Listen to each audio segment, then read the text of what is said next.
Pemerintah telah menetapkan 4 jalur penerimaan peserta didik baru atau PPDB tahun ajaran 2018-2019. Diharapkan kekisruhan PPDB tahun lalu tidak terulang lagi dan lebih transparan dalam penerapannya. Pengamat pendidikan Made Gede Putra Wijaya berharap pelaksanaan PPDB tahun ini lebih baik daripada tahun lalu.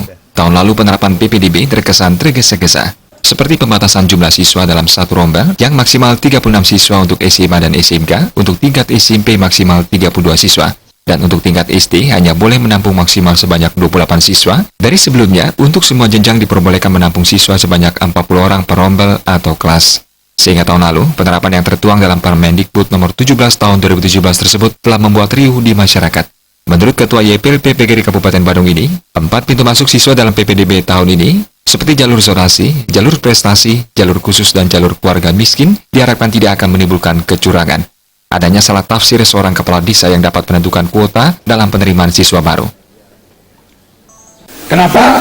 Memang menurut hemat saya banyak akan terjadi salah tafsir kerawanan-kerawanan yang terjadi, seperti misalnya kepala desa dianggap punya kewenangan untuk menentukan kuota, padahal itu tidak.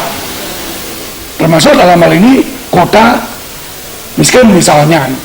Jadi tidak sembarang orang tiba-tiba bisa diberikan surat keterangan miskin, melainkan bahwa yang terkategori miskin itu sudah jelas prasyarat-prasyaratnya, sehingga tidak bisa orang tiba-tiba dibuatkan surat keterangan miskin, begitu.